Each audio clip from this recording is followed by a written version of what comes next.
So this is week 11, and we're looking at landscapes designed for public housing. In this series, we've heard about landscapes for North London housing estates at Alexandra Road Park, Brunel, Golden Lane, and last week Churchill Gardens. The landscapes have all evolved over time, as would be expected, perhaps, but also perhaps during less good times been subjected to replacements and substitutions different from the original, nibbling away at the character and simplicity and purity of the original designs and ideas. Today's site is in southwest London, and we look forward to hearing what has happened there over time. So our objective with these talks is to raise awareness about the work, the ideas and the thinking of the original designers, and also how these sites are now looking, to see what we can learn from this and take forward, to find out where the relevant archives are and what makes these places still so very special. We've been very fortunate with a range of excellent speakers who accepted our invitations to focus in detail on each one of the post-war designed landscapes and gardens added to Historic England's list last year. So this evening, we're delighted to welcome Elain Harwood again, which is a great pleasure, to talk about two different approaches at Alton East and Alton West. She's a senior architectural investigator with Historic England and undertook the organisation's research on post-war landscapes added to the Garden Register in 2020. She is the author of that rock book, Space, Hope and Brutalism, which was published in 2015 and has written extensively on the work of the London County Council and its architects. So over to you, Elain. Oh, thank you for such a lovely introduction. I hope I can do justice to it. So I'm always wary of full introductions, but let's see if I can. Yeah, you see, it was working perfectly. And there we go. We have this sort of sticking. So very sort of mixed periods tonight. And I thought what Annabelle was saying, how are these landscapes fared, is a really sort of telling point, because you can see from my slides that I've been a fan, I think, of the two Alton estates for something like 30 years. And I've been scanning all my old slides, so apologies for the mixed results. But you'll see how these two landscapes of the 1950s have really changed over those 30 years. And of course, the extra element that these have, that those other London landscapes that Annabelle mentioned don't have, is that the sort of key landscape element, actually, is what they're drawing on from the past. And that's sort of what is, I suppose, best documented, so much as anything at all is documented. So 1896, there is, we think we can see the cursor, we did test it. There's the little village of Roehampton, right on the southwest boundary of the London County Council area, created in 1889. The boundary goes whoosh, something like that. And you can see here, away from the old village, these are rather grand villa developments building up. Alton Road, there's that name. Besborough Road, you'll meet that later too. And these larger estates are on the old Portsmouth Road, already bypassed up there. What becomes the A3, whisking you into the city. And somebody's handily highlighted the railway station for you, so that's all happy. Putney Heath here, Richmond Park with the Keeper's House over there. And if we go on to 1937, it's a little bit clearer. Let me just eliminate some of those people I can see on my screen. There's the old Portsmouth Road again. Here, it's even got a name, Roehampton Park. Same large villas all in place. One of them's become a hospital. The and over here, can you see these three surviving estates from the 18th century? So Mount Clare, a house of the 1760s, 70s. There's correspondence with Robert Taylor. He seems to be the strongest runner as the designer of the house, but Capability Brown was paid for working there. And then to the north, a small, rather insignificant, late 18th century house, 1780s, Downshire House, which with Upper Grove Training College. See here, you've got the start of what is now the University of Roehampton, which is absorbing its way down south, come back, southwards. And Manresa House, former Parkstead house built by William Chambers in the 1760s, was acquired by the Jesuits as a college in 1861 until 1962, when the London County Council started to buy its land. So that little bit holds out much longer. But during the Second World War, the London County Council, looking for a housing programme after the Second World War, it's the only county council with responsibility for housing.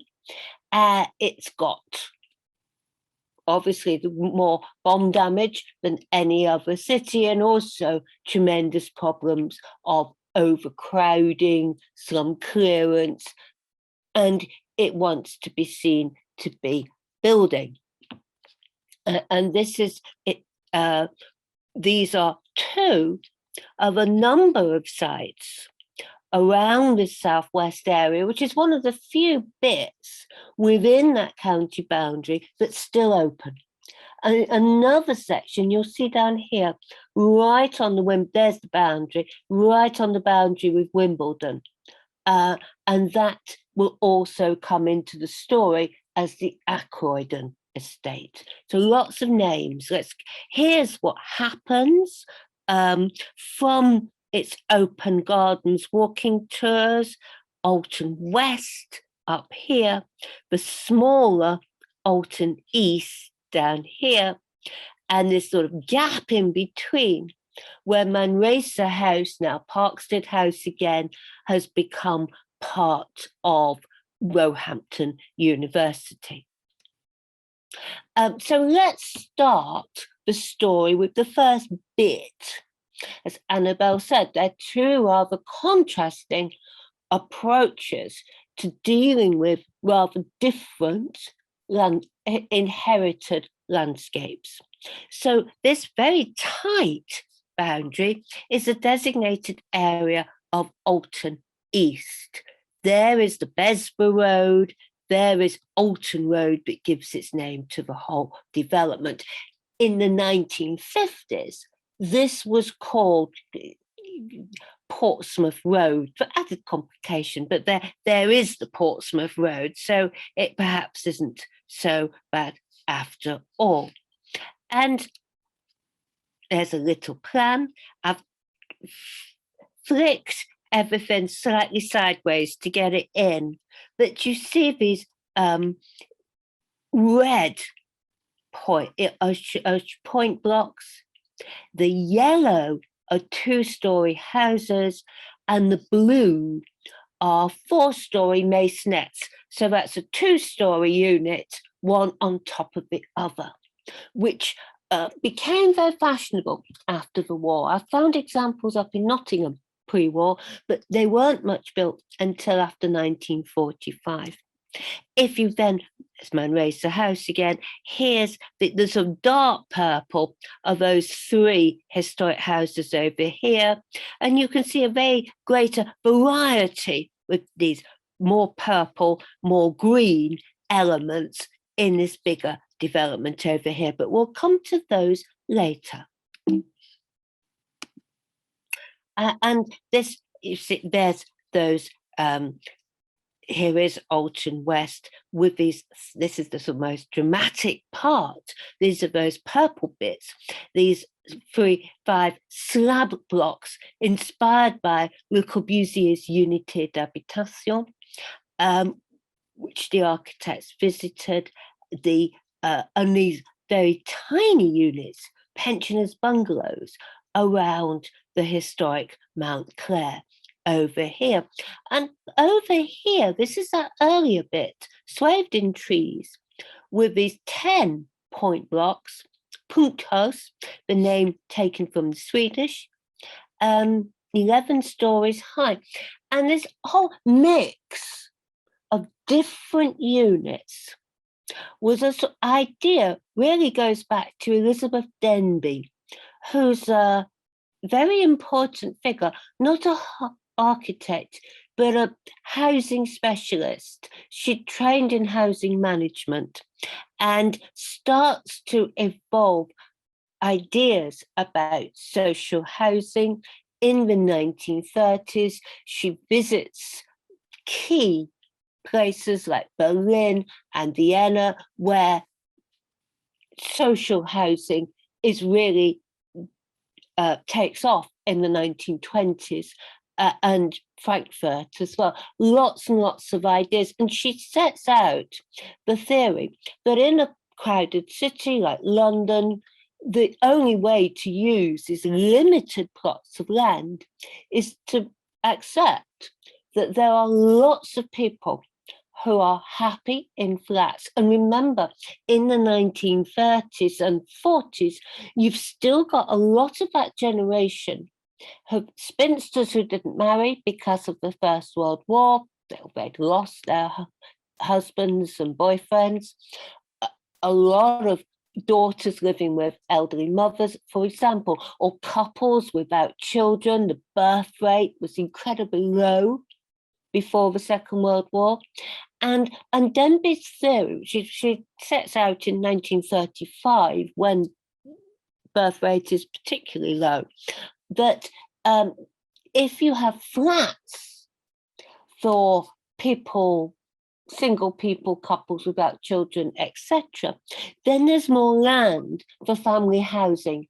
And what you really need in an efficient housing estate is this mixed development that can also include bungalows for pensioners or the disabled, small flats, big flats, a whole mix of things. And of course, with before the Clean Air Act, a lot of people welcomed living tall, high up, because they were above the London smogs. And that's a sort of factor that was very important in the early 50s as these estates were being developed. So this is the County of London plan. This is the South Bank. You've got the King and Queen, later Queen Elizabeth, the Queen Mother, as she became, looking at a model of the South Bank. And I think a new finger is sort of pointing over Waterloo Bridge. And the chap holding the pen, the pointer, is John Henry Forshaw, who'd become the chief architect to the London County Council in 1941 and worked with his old tutor, Patrick Abercrombie, to produce the County of London plan, so policy for housing and transport, very big on transport and open space after the war. I think the open spaces and the zoning is something that really did take off, but it did set out this idea of mixed development and sought to move the more people from the most overcrowded parts of the East End, particularly, out to the suburbs and beyond to the new towns, as I'm sure you've heard before. And there's one scheme that Forshaw was really actively involved in himself, very similar to Roehampton, but at the other end of London, right at the top of the old London County Council area in Stoke Newington. Pretty much all these buildings have been demolished and redeveloped. These taller blocks were put forward for listing and turned down. And even the houses have gone. I think some of these may survive, but the whole thing has been completely taken over by a sort of common scheme of 6-storey blocks of flats right across. And you can get a sense of the variety. Still more variety, of course, with that one house that's so proudly been bought from the council by its owner. But the mix of colours, the mix of heights, the mix of accommodation, very picturesque. It sort of absolutely personifies that picturesque idealism of the 1940s. And you see it really very clearly here. But 1945, in the haste to get more developments up and running, particularly outside London, rather counter to Abercrombie's plan for the Greater London Plan, the London County Council assumes a policy that it's going to build outside the boundaries of the county. It's got land there already. The need is there. And to build quickly, it's going to take housing away from Forshaw and his department of professional architects and put it in charge, put the valuer, that's the sort of estate manager, in charge to get the most housing most quickly. Prefabs, doesn't matter what, standard designs from the 1930s like these here, really numbers game is what matters. And the architects were appalled. Forshaw resigns in disgust. He goes to work for the Ministry of Health and Housing, later Housing and Local Government, and a campaign starts under his successor, Robert Matthew, to try and win housing, this sort of key, most important element of the welfare state, being looked after by no less than Nye Bevan himself, along with the beginnings of the NHS, that housing is so crucial. It can't just be a numbers game. It's got to be properly designed and properly landscaped, and it belongs with an architect's department. And there is a huge campaign, quite openly. LCC architects write to the Architects Journal. They recruit all the great and good press, the media, particularly Architects Journal editor Jim Richards, architect turned journalist. The LCC respond by having an exhibition of its new buildings, which is so lampooned, it has to give way. And these are the sorts of estates that were being criticised. This is in Bethnal Green, just off Cambridge Heath Road, Minerva Estate. 4-storey, which is the maximum you can build without lifts, unless your top floors are masonette. Concrete, flat roofs, it's still there, but I put the old photo in really to sort of show the period cars and how regimented it really was, despite offering some semblance of modernity in its use of concrete, flat roofs and so forth. But it's a very traditional design underneath there. So to go back, I'd already pointed out this development here. And it was here at Croydon that the overthrow of the valuers took place. And in their stead came a new housing division of the Architects Department. If you remember, Colin St. John Wilson, the architect of the British Library, responded, said it was like a call to arms when in April 1950, there was advertising for housing architects to come to the LCC. And there's a flood of young, newly qualified architects, many of them from the Architectural Association, the others from the Bartlett, and it becomes a sort of cutting edge place for thinking about housing. And it's the first, the chap pointing is John Whitfield Lewis, who becomes the head of this new housing division and starts to go back to the idea of mixed development. At Croydon, some blocks had already were being built on that 4-storey walk-up lines. So to break up the monotony at the 3 corners of the site, these T-shaped point blocks were introduced. Quickly found that they were rather expensive, with so much wall, rather difficult to heat, as you can imagine. But the structure that Forshaw had introduced during the war remained in place. So under Whitfield Lewis, the housing division separated itself out into teams. Remember, this is the biggest architect overall, the biggest architects department in the world. And here are 3 of those team leaders. Michael Powell, the big brother of Philip Powell of Churchill Gardens, that you heard about last week. Colin Lucas, in charge of Croydon, had come from private practice during the 30s. He had been part of the firm Colin Warden Lucas, which built some of the latest, bestest modern houses in Britain.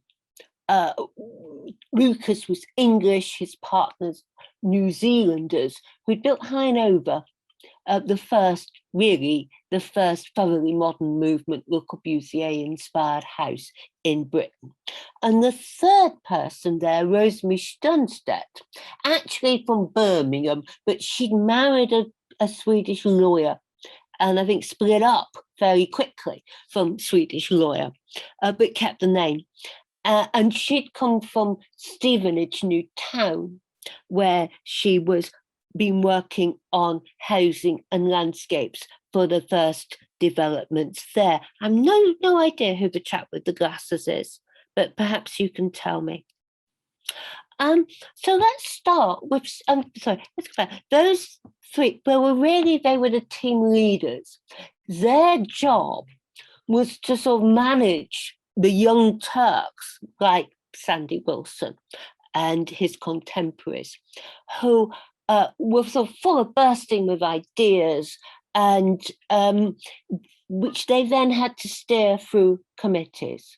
So John Partridge, architect, we'll meet later, said, working for Lucas, this guy with this fantastic reputation, not only in building housing, but also in concrete techniques from the 30s, really, despite this picture, did very little design work himself, but his name steered projects through committees, and he protected his staff.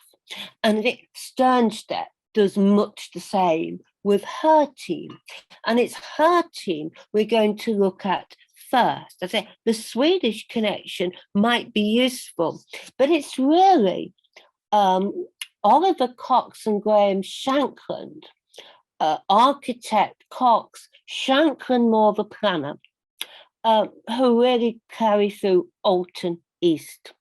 And in 1950, with their great friend Michael Ventris, the architect of Linear B, they go to Sweden for 3 or 4 months. I mean, Ventris gets a job there. He learns Swedish in a flash. I suppose if you can decipher Linear B, you could speak Swedish.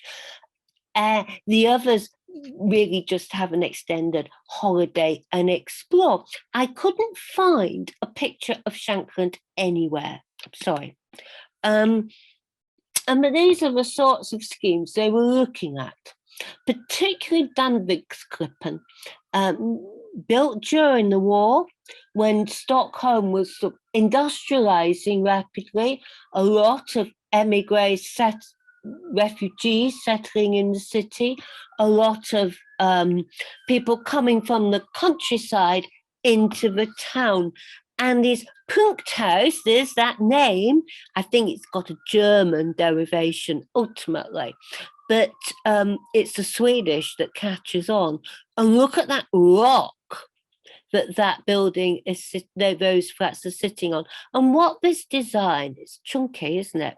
The bathrooms are internal.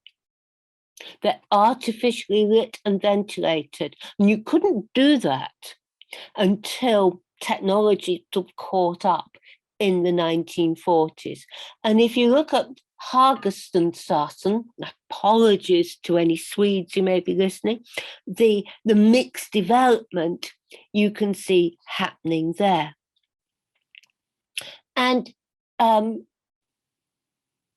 Shankland goes and meets Sven Markelius at Vällingby, which is a new town, or new suburb really. It's still within Stockholm, but only just right at the end of the Underground Line. Again, Punkthaus and lower rise. And they bring this lock, stock and barrel to Alton East. By sticking the point blocks at the top of the hill, they can make 10 or 11 stories, which is the maximum allowed under London County Council regulations, going back to 1666 ultimately, to go to the 1870s about building high, 100 foot. So 10, 11 stories max. Putting them on the site of those big Victorian villas, they could keep the landscaping, the old trees, and then the difference of brick means that the houses coming down the hill to ripple down picturesquely, the heights and the colours make the contrast greater. Red brick also for the masonettes. But you see how the Victorian planting, of course, was largely coniferous, looking really rather Swedish. You see how much of it was kept and how carefully the blocks were positioned to keep the best of the Victorian trees. And then at the top of the hill, there's this sort of little glade where more new planting was introduced. And even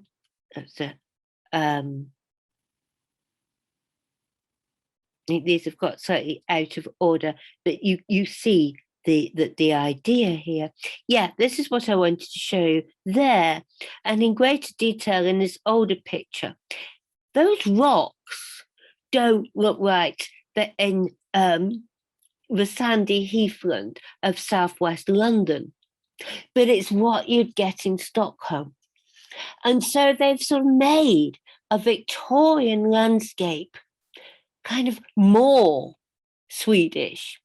And the architecture has colour in tiles, different patterns at the entrances, so to sort of soften and humanize the thing. You see the contrasting materials, the sticking out balconies, and this Cox and Shankland and colleagues like David Gregory Jones, left-leaning, possibly even Communist Party members, at least for a time. Certainly Gregory Jones was.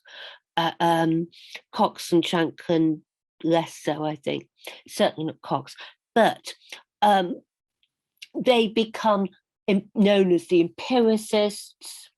They take on, I think, this sort of history has elided names associated with the Festival of Britain that were picked up by from an article by Michael Frayne and picked up by Hugh Casson, the herbivores, this sort of soft, gentle, ruminant style, soft Swedish modernism, sort of still got sort of classical elements in it, what was known as Swedish grace. And these were the herbivores.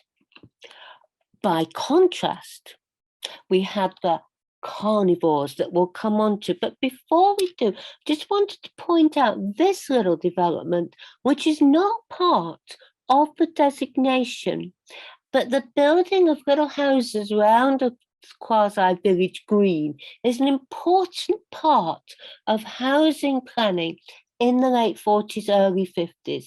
This lot is 1952 to 5, Alton East, essentially. That comes out of the work of Charles Riley at Liverpool University. And you see Riley Greens in a lot of housing developments all over the country.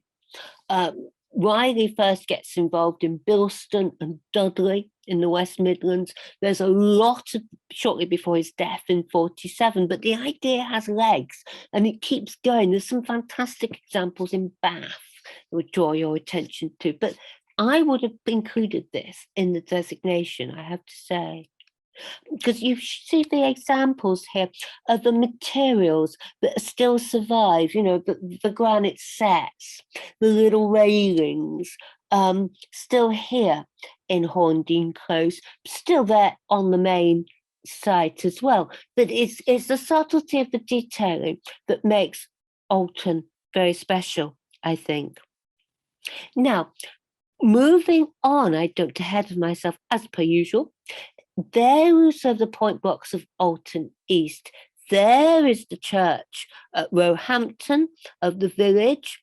Here you have the entrance to Danebury Avenue and the beginnings of Alton West.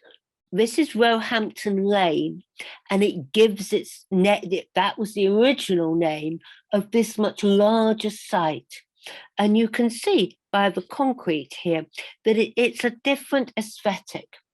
And the other sort of elements of LCC teams who group themselves around people like Colin St. John Wilson, Bill Howell, come on to, were much more inspired by Le Corbusier and have come to be associated under that frame, Castle parlance, as the carnivores. And all this is threatened with demolition. Demolition was approved in October 2020. It's a key part of the estate because it's the entrance. It's not part of the landscape designation. I'm veering off landscape for a moment. Here's the library with this sort of entrance block, Albrook House, so medium height, not quite as high as the other blocks in the development.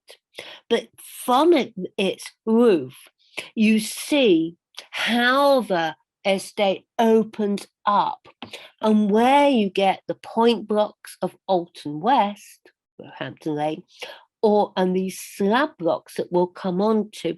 There, you know, this is how Alton West comes out, and it's much more rigorous in its designs of straight lines. This concrete is dominant, story-high panels, which is then quite a technical feat.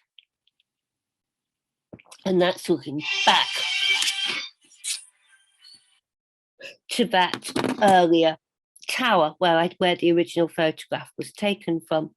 And you get a sense of it from the aerial. There's that straight line and it opening up with the 5 slab blocks, 2 groups of point blocks, and the old country house there and there and there. But it's this road separating the estates of sorry, my phone just went off, I'm so sorry. The Mount Clare from Downshire House that becomes absolutely key with the road, and it is an old country lane going through the lowest point. And this is the designated area that shows it more clearly. Danebury Avenue and then the open lands. So the actual designated area, again, is drawn very, very tightly, and it corresponds so pretty well to the conservation area for Alton West, so focusing on the estate developments. And say this area to the east here is all up for demolition.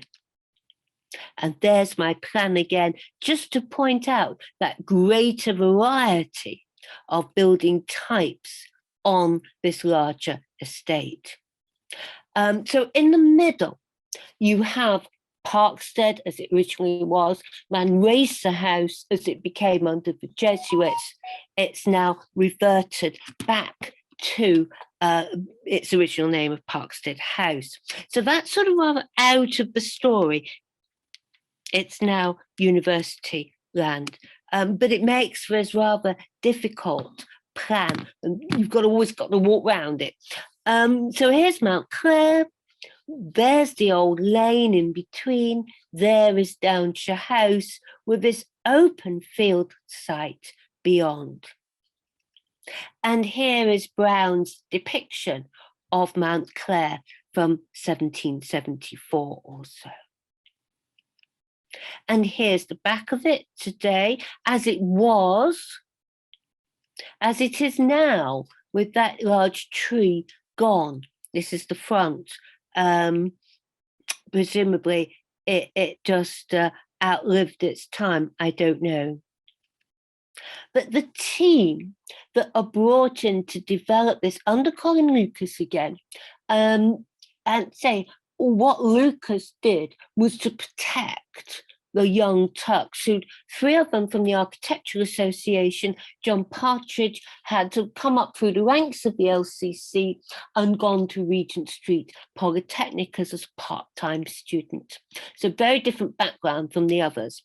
And Bill Howe, the one standing up, you see, is very much the dominant force. They're in their order, and they're shown here because eventually they leave the LCC and form their own practice, Howe, Killick, Partridge and Amos. But this is where they met.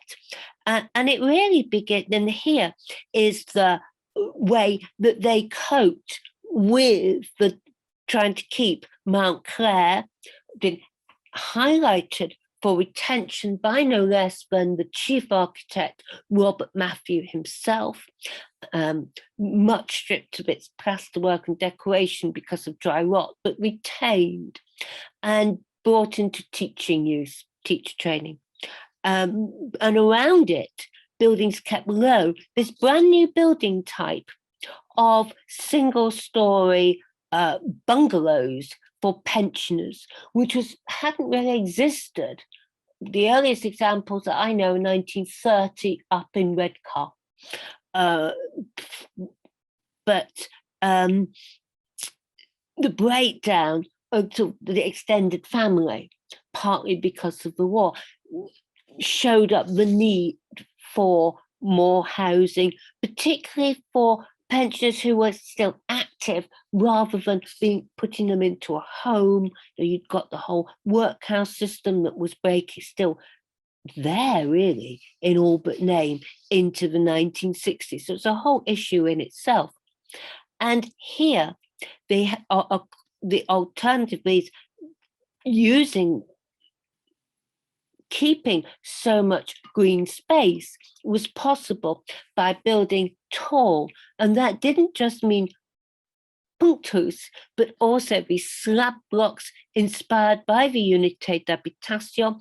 Apologies, I forgot to put my picture of the Unité in, but John Partridge described how they drove down to see the Unité, which was finished in 1952, just as they're designing this stuff.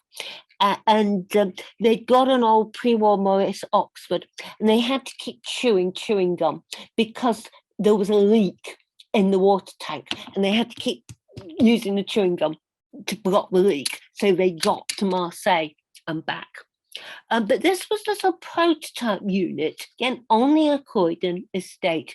And there's a whole gang, not just the HPKA mob, but also Colin St. John Wilson and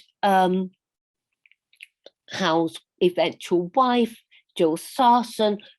Huge numbers of people working on this prototype that then get split into different teams, which is why you've got variants of this slab all across London.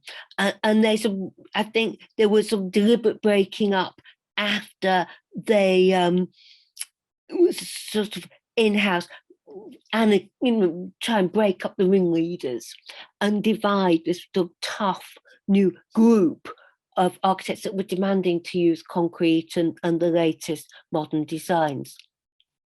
And you can see 1960 photograph compared with it from last year. The buildings were originally going to be set in a row, but there were complaints that this would block just be a line seen from Richmond Park or from Putney Heath. And so the buildings were, the 5 blocks were swung round and stuck on columns or pilotti sideways into the hillside, which the views are still pretty good and you haven't got the problem being south-facing. But the actual look from the ground of this sort of powerful image, I think really impresses. It was a happy accident, if you will, which goes much to make this group the outstanding group, even though if you know North London, there's a couple of these blocks in Hackney, there's a whole area of them at Loughborough Junction. The team that included Howell's wife, Jill, produced a very massive development. It's actually slightly earlier than this. But these are the famous ones, and these are the ones that are listed, grade 2 star. But look at the landscape. This is my oldest slide. It hasn't got a date on it. I think it dates from about 1992. And there's just a few little saplings being planted. And this is about the same date, maybe 95. And you can see how the thing works. If you're on the road that goes up to Mount Clare, which is behind me, you can look across over the bungalows, their pretty chimneys, at the slab blocks. And the ensemble really works. And you can see the landscaping. And John Partridge explained, I mean, while the side near I'm standing on is Capability Brown, that landscaping over there is not very 18th century. John was standing on one of the point blocks trying to direct bulldozers, was one of his better stories. But look what's happening over time. The cars get more familiar, but the trees are starting to grow. And this has been a sort of general Wandsworth policy over the last 30 years to try and soften those slab blocks with more and more and more trees. Genuine pensioner. Note the bus stop we will come back to. These are late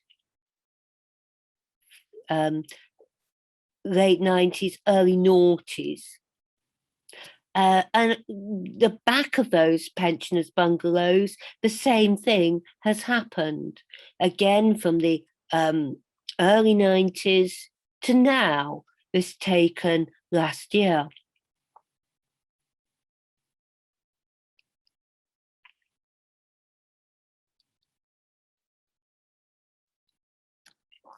And looking across to these slabs, it's very, you can see the point blocks very clearly here. And the survival, again, you've got some earlier planting in there. But how much it has really, it's become difficult to photograph all 5, if not impossible, to photograph all 5 of them in one go. So heavy has the planting become. But you do still get these details, the use of granite sets in particular. And I mentioned the bus stop, which you see on your left, and these are older pictures showing the incorporation of sculpture into the scheme. I particularly like Robert Clatworthy's bull, which is listed in its own right.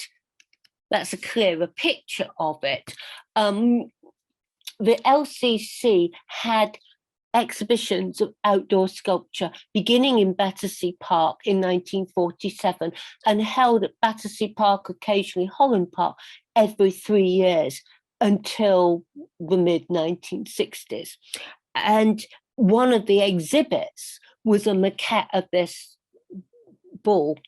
Robert Clatworthy was a friend of Oliver Cox, who was working with Cleve Barr, who goes off to the Ministry of Housing, and they persuade seal a deal with Clatworthy to get this bronze bull for Alton West. So there is collaboration between the different teams. So this is the herbivores stepping in to the carnivore site. So, the differences have in a way been overplayed. This was secured rather later. Again, the old photo, the Watchers by Lynn Chadwick, with the college buildings around Downshire House behind. It was listed and then decapitated, and the fragments were only put together and restored in 2016. So there it is now, well defended. Can you see the 3 little heads behind modern fence? That's the view they're supposed to be looking at, looking down the valley of Downshire Fields towards the Point Blocks. And there are other, this mixed development. I always used to love photographing. You can see the Garden Gnome collection. It's a particularly good collection of garden gnomes. So very simple houses, all very heavily altered. I think these have actually gone, which were model for Bill Howell and Stanley Amos's own houses in Hampstead.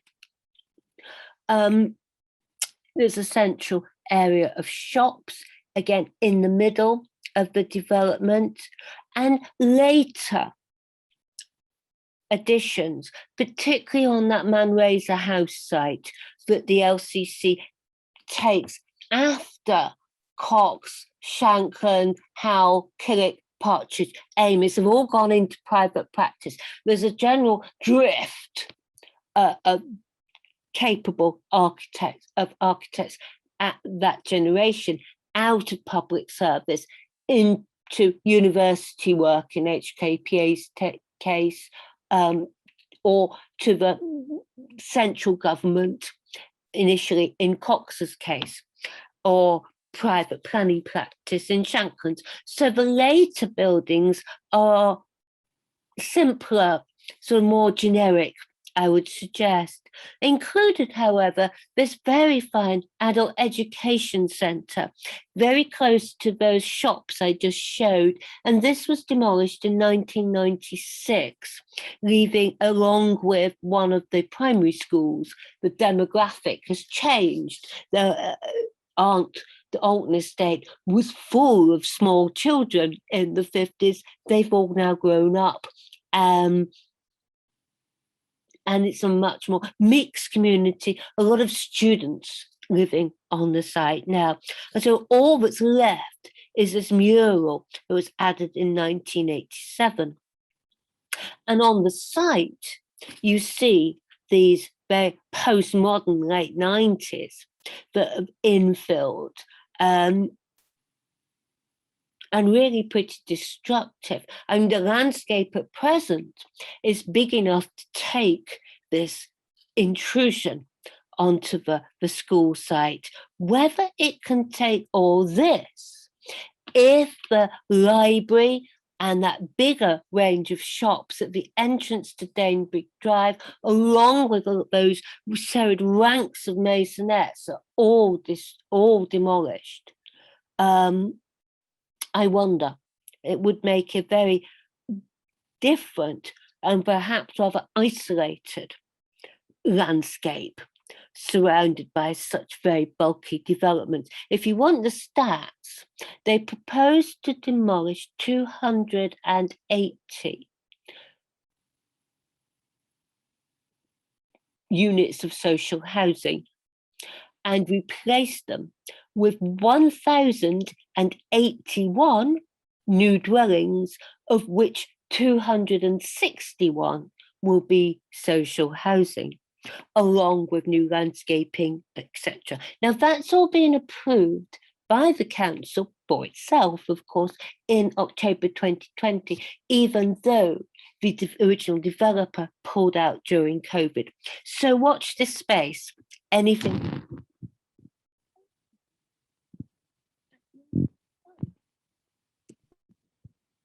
I hope that was what you wanted.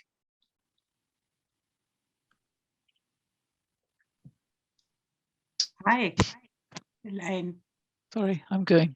Oh, are You're you? there. Sorry, we lost. There.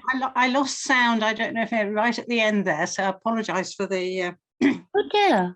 I'm sorry about my phone. It never normally ever goes off, and I hadn't switched it off, and then suddenly there it was. We forgive you. We forgive you completely. Thank you, Elaine. That was very, very stimulating. And can I start with a couple of questions regarding further information? Emily says, can anyone recommend a good overview reference book to accompany this series on public housing and their accompanying landscapes? Fascinated and want to learn more if possible. Elaine, can you help us there? Well, there's 2 PhDs being done on London County Council Architects Department at the moment. So I think watch those space, watch out for something coming up. But that probably also it contributes to Jane's comment. The history of LCC Architects Department really needs writing up. It sounds as though it may be happening. Slowly, yes, I think it is. I mean, if you want a quick study, obviously, the Space, Hope and Brutalism has a lot of what I've just included. Okay. But it's there from a much more building approach, obviously.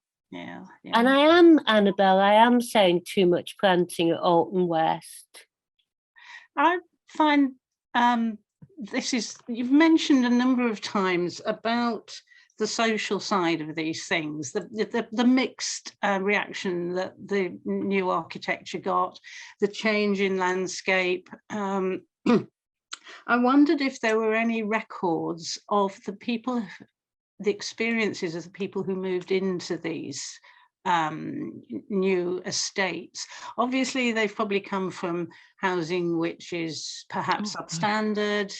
So that there may be a huge response of, thank God we've got an inside loo, but is there any record of the social reaction of the community or community development? A little bit. There was a lady called Margaret Willis who was appointed as a social worker as early as 1950.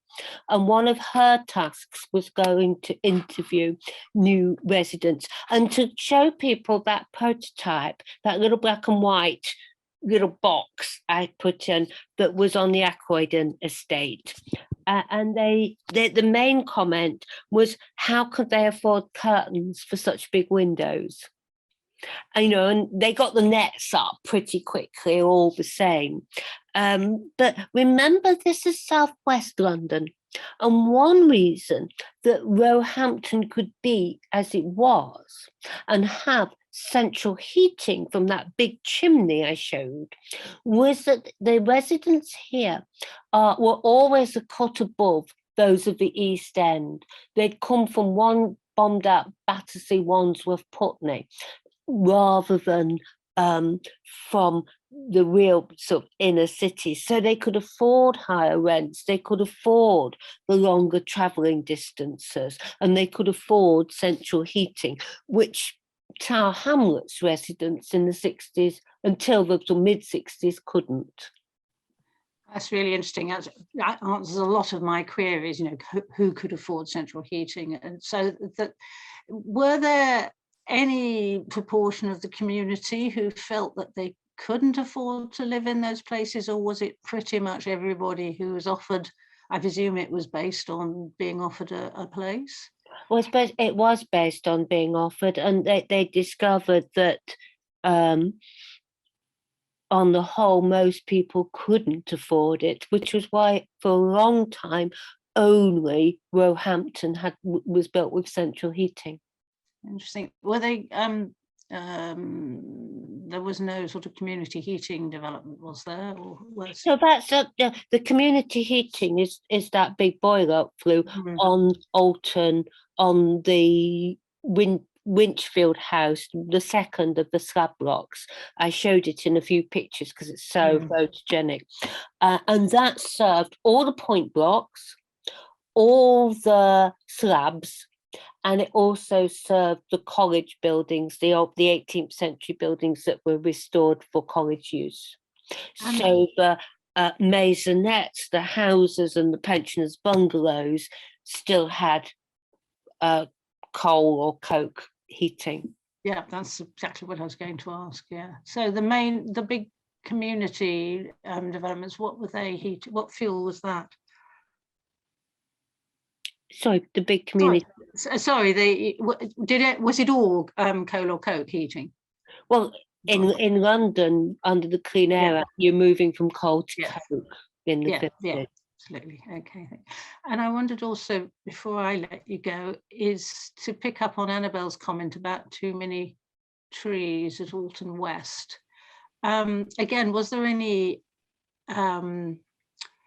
was that a reaction to community requests? Because one moment you're looking at these fantastic slab buildings, as you say, and under the same set of eyes, you're thinking, boy, that looks drafty and unpleasant to play in. Was there any reaction like that, or were the trees purely coming from local authority? Purely from local authority, so far as I'm aware. Yeah. There's very little consultation. Yeah. And I don't know what the children numbers are like now, because the demographic has sort of shifted again since those slabs were listed, with the growth of higher education on the doorstep, sort of surrounding the estate, and there's an awful lot of buy-to-let and subletting to students going on. Okay, thank you very much. I'm very grateful for that. Unless anybody else has an urgent question, I will. Annabelle, are you there? I am. Can I Indeed. hand back to you, please? Absolutely. Elaine, I think every time you talk, you give us just the most fantastic dinner.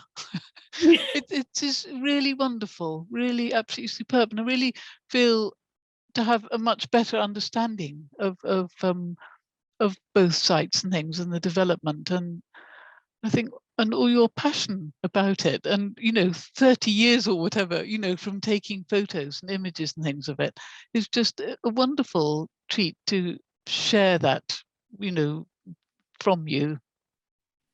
So what everybody wanted, and amazed there's such a lovely audience. Thank you very much for coming. Well, thank you indeed. It's absolutely splendid. And I'm sorry we haven't got you any more. for, well, Oh. not in this series, but hopefully we will create another series that you have to come in and It's nice as I can see all these familiar names and the names on all the who have chimed in. So thank you very much, everybody, and thank you, Annabelle, for inviting me. And hopefully we can do something again another time. Thank you. absolutely.